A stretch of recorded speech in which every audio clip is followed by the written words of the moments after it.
அனைத்து நண்பர்களுக்கும் வணக்கம். நம்ம அங்காளி வளர்ந்த ஆர்டிஓக்கு தான் போயிருந்தோம் இன்னைக்கு. இந்த ஆர்டிஓ நடத்துற தாத்தா பேர் வந்து சேம்ஸ் கிம்டன் தாத்தா. அவர் தான் இந்த ஆர்டிஓ நடத்தியிருக்காங்க. ஆனா, இங்க வந்து படிக்கிற ஒவ்வொரு குழந்தைகளும் அவ்வளோ எளிமையா, எல்லா ஸ்டாஃப்புகளும் அவ்வளோ ஒரு எளிமையா, அங்க உள்ள பாதிரி எல்லாம் அந்த குழந்தைகளுக்கு ஒழுக்கத்தையும், கல்வியையும் ரொம்ப சிறப்பா சொல்லிக் குடுக்குறாங்க. அத பார்த்தோன்னே எனக்கு அவ்வளோ பெரிய சந்தோஷமா இருந்துச்சு. இந்த மாரி புனிதமான இடத்துல நம்ம காலும் வந்து பட்டிருக்கேன்றதுக்கு நான் தான் குடுத்து வச்சிருக்கணும். இப்படித்தான் கடவுள் ஒரு மனித ரூபத்துல வருவாருன்றதுக்கு தாத்தா தான் ஒரு எடுத்துக்காட்டுங்க. தாத்தா ஆனா இப்போ இல்லைங்க. தாத்தாவுடைய சமாதிய வணங்கிட்டு, அங்க இருந்த தாத்தாவுடைய உயில படிச்சு பார்த்தோம். அதுல என்ன எழுதியிருக்கார்ன்னா, "நான் இறந்த பிறகு என்னைய சாதாரணமாக பருத்தி துணியில் சுற்றி, என் அன்பிற்குரியவர்கள் மத்தியில ஒரு எளிமையான முறையில என்னை அடக்கம் செய்ய வேண்டும்னு" சொல்லி போட்டிருக்காருங்க. அப்புறம் அவர்கிட்ட எந்த ஒரு விலைமதிப்புள்ள சொத்துக்களோ, அல்லது பொருட்களோ இல்லை. என்னுடைய அறையில் என்னுடைய தினக்குறிப்புகளும், என்னுடைய புத்தகங்களும் மட்டும்தான் இருக்கும் அப்படின்னு சொல்லி எழுதியிருக்காருங்க.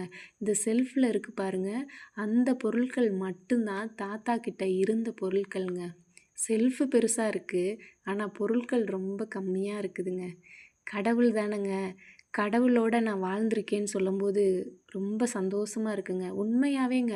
கடவுள நான் நேரா பார்த்துருக்கேன். தாத்தா கூட வாழ்ந்திருக்கேன். தாத்தா கூட பேசியிருக்கேன். தாத்தா கைய பிடிச்சு நடந்திருக்கேன். இதெல்லாம் நினைக்கும்போதே எனக்கு இப்போ அதெல்லாம் எவ்வளோ ஒரு கிஃப்ட் நமக்கு கிடைச்சிருக்குன்னு தோணுதுங்க. தாத்தா நாங்க விளையாடும்போது எங்கள வேடிக்கை பார்ப்பாரு. அதெல்லாம் ஒண்ணொண்ணா ஞாபகத்துக்கு வருதுங்க. இந்த இடத்துக்கு போனோனையும், இங்கே தானே நம்ம இருந்தோம். இங்கே தானே வளர்ந்தோம். இங்கன தானே தாத்தா உட்காந்துருப்பாரு. இங்கன தானே நம்மள கூப்பிட்டு பேசுவாரு. நமக்கு விளையாட்டு சொல்லிக் குடுப்பாரு. அப்படியெல்லாம் தோணுதுங்க. அவ்வளோ ஒரு அழகான இடம். அந்த விளையாட்டு கிரவுண்டா இருந்த இடத்துல, இப்போ கொஞ்சம் தாத்தாவோட அந்த சமாதி கட்டியிருக்காங்க. இந்த கல்லுல தான் தாத்தா உட்காந்துட்டு, நாங்க விளையாடுற அந்த கிரவுண்ட்ல விளையாடுறதெல்லாம் வேடிக்கை பார்த்துட்ருப்பாருங்க. இந்த இடத்துல தான் நாங்க விளையாண்டுக்கிட்டு இருப்போம். தாத்தா வேடிக்கை பார்ப்பாரு. இந்த ஊஞ்சல்லேலாம் நான் குட்டி குழந்தையா இருக்கும்போது, அ ஃப்ரெண்ட்ஸ் எல்லாரும் வரிசையா போட்டி வச்சு விளையாடுவோங்க. ரொம்ப மகிழ்ச்சியான தருணங்கள். சின்ன குழந்தையில அம்மா, அப்பா இல்லேன்ற ஒரு ஏக்கமே வராத நேரம். அ ஆர்டிஓவ பத்தி, தாத்தாவ பத்தி கொஞ்சம் தான் இந்த வீடியோல சொல்லியிருக்கேன். அ வீடியோ பிடிச்சிருந்தா ஷேர் பண்ணுங்க, லைக் பண்ணுங்க, சப்ஸ்கிரைப் பண்ணுங்க. நன்றிங்க.